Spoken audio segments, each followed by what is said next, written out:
And 4 years after Hail to the Thief, Radiohead, of course, make their triumphant return with the digital release of In Rainbows in 2007.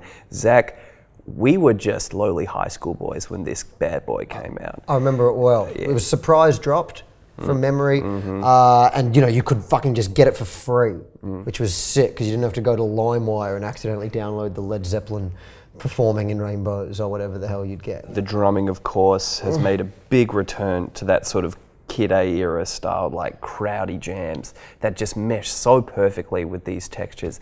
I think possibly the highlight of this record for me, Weird Fishes, is just the most stunning combination of sounds and the most beautiful arpeggiation you've ever heard.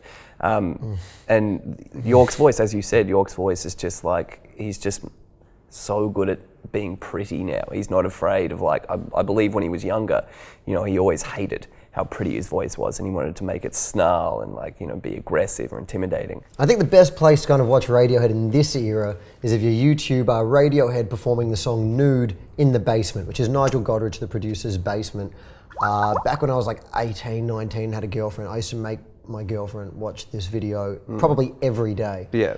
And it's just the perfect... It's 9 o'clock, honey. Totally, let's watch it. And even now, with my current girlfriend, I have made her watch this video. Yeah, more on a fortnightly basis. Not every day, but she's seen it, you know what I mean? And even now that I'm older and I'm not this like obsessive Radiohead freak anymore, it's still come up, you know what I mean? Because this is really, even if you don't like Radiohead or never enjoyed it, watch this video. I mean, Nude in the Basement by Radiohead.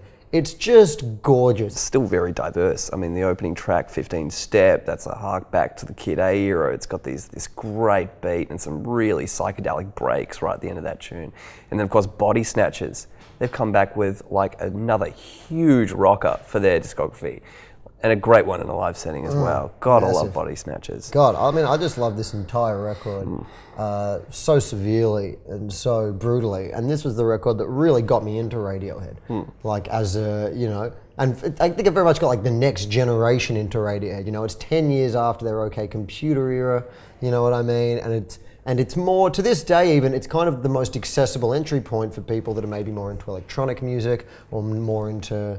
because it's not lost in this kind of dirge of like 90s like grunge, which has gone a bit out of fashion. It feels, even now, 10 years on almost again, very timeless.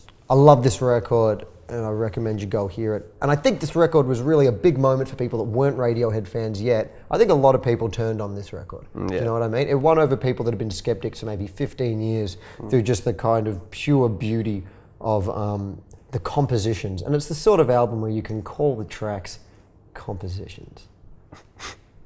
So that's 5 toms, I imagine. Yeah, it's 5 toms, it's obviously. It's 5 toms. toms. Yeah. This record really made me a head. That's 5 toms from me.